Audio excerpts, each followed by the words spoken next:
ఒక gas cylinder కూడా అర్హులైనటువంటి ఏ ఇంటికి కూడా వెళ్ళలేదు. ఇది నిజమా కాదనేది మీ అందరికి కూడా గుండె పై చేసుకుని ఒకసారి ఆలోచించండి. మరి అదే విధంగా వెన్నుపోట్ల ప్రతిపాదన ఏంటంటే నిరుద్యోగ వృత్తి, బ్లూటూత్ లాంటి మైకులు పెట్టుకొని ప్రజల్ని రెచ్చగొట్టి ఈ రోజు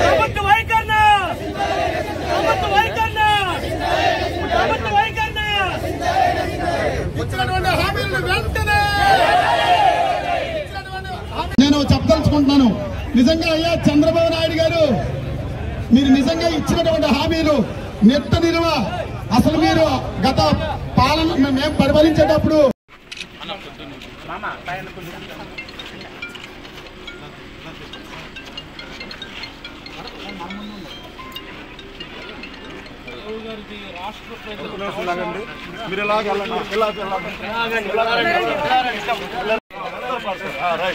మీరు కొంచెం దూరం వెళ్ళాలి, కొంచెం దూరం వెళ్ళాలి.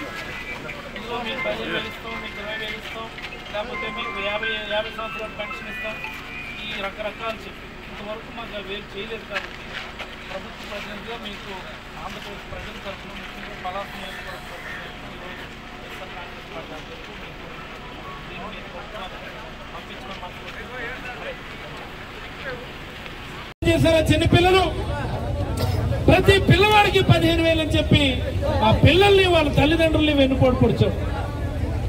పాపం యువకులు, నిరుద్యోగ యువకులు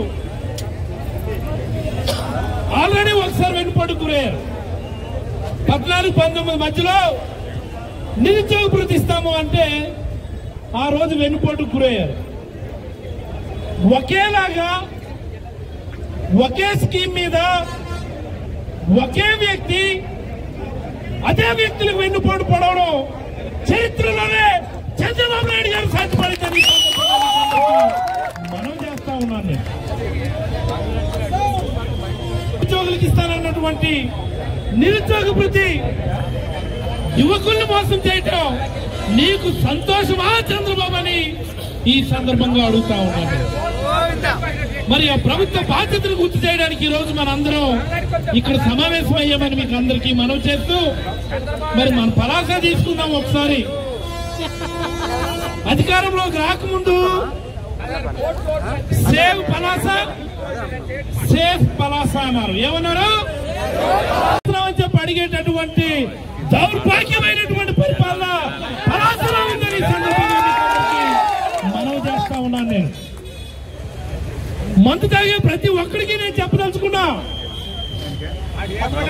ఒక మందు బాటిల్ మీద 10 రూపాయలంటే ఒక షాపులో అంటే ఈ పలాసలోనే సుమారుగా 2000 బాటిల్స్ ఒక రోజుకి అమ్ముతున్నారు. ఒక్క పలాసలో 2000 నుంచి 3000 కలెక్ట్ చేస్తా ఉన్నారు. అంటే ఒక రోజుకే సుమారుగా 3 లక్షలు కలెక్ట్ చేస్తే ఒక నెలకి ఎంత, ఒక సంవత్సరానికి ఎంత, ఈ రాష్ట్రంలో ఉన్నటువంటి 3000 షాపుల్లో ఎంత కలెక్ట్ చేస్తా ఉన్నారు?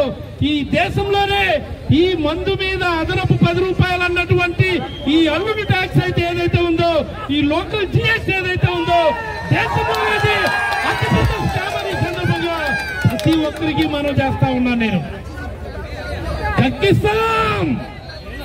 మన రోజు వచ్చిన రోజు ప్రతి రూపాయి కూడా ప్రజల నుంచి అక్రమంగా వసూలు చేస్తున్న ప్రతి రూపాయిని కూడా తీరుతామని సందర్భంగా మీకందరికీ మనం చేస్తా ఉన్నా. నేను చివరిగా ఒక మాట, మనం ప్రశ్నిస్తే మన మీద కేసులు, మనం ర్యాలీలంటే మనకు నిర్బంధాలు, మనం నిరసనలంటే ఈ రోజు మైక్ తీసుకెళ్లి పోలీస్ స్టేషన్ లో పెట్టేసి ఇదిగో హ్యాండ్ మైక్ తో చివరికి మనం మూకీ మాటలు మాట్లాడుకోవాల్సినటువంటి పరిస్థితి వచ్చింది. ఎంతకాలం అలా నిర్బంధిస్తారు? ఎంతకాలం మీరు అణిచివేయగలరు? ప్రజల్లో ఇప్పటికే రేషన్ బళ్ళు ఆపేస్తే ఒక్కొక్క పంచాయతీలో హ్యామ్లెట్ విలేజెస్ లో అమ్మలక్కలు మాటలు వినండి. ఆడి కొల్లిగాడు ఆడి పెడుతున్నటువంటి పరిస్థితి. మరికొద్ది రోజులు ఓపిక పడదాం, మరికొద్ది నెలలు 2-3 సంవత్సరాలు మనం ఓపిక పడదాం. ఈసారి ఈ 2-3 సంవత్సరాలు కూడా ఎవరు అడ్డం వచ్చినా సరే ప్రశ్నిస్తూనే ఉంటామని సందర్భంగా మీకు మన రోజు వస్తుంది. చివరిగా ఒక మాట, జగన్మోహన్ రెడ్డి గారు 19-24 మధ్యలో ఒక మాట అనేవారు, కులం చూడం, మతం చూడం, రాజకీయాలు చూడమని ఒక మాట అనేవారు. రేపొద్దున కూడా అంటాం ఇదే మాట. కులం చూడం, మతం చూడం, రాజకీయాలు చూడం. కానీ ఇది ఎవడైతే వైఎస్ఆర్ కాంగ్రెస్ పార్టీ కార్యకర్తని ఇబ్బంది పెట్టాడో వాడి మీద చర్యలు తీసుకోవడంలో రాజకీయాలు చూడం.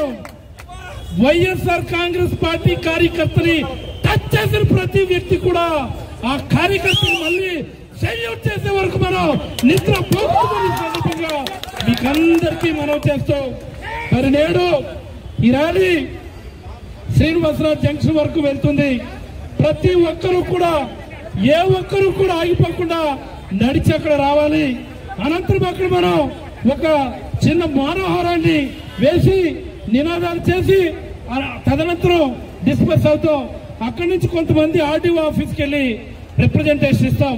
మరి ఈ రోజు మనకి మూకి నిరసన కార్యక్రమం అయినా సరే పెద్ద ఎత్తున అన్ని గ్రామాల నుంచి విచ్చేసినటువంటి వైసీపీ కార్యకర్తలు 50 మందికి కూడా పేరు పేరున ధన్యవాదాలు తెలియజేస్తూ సెలవు తీసుకుంటా ఉన్నా.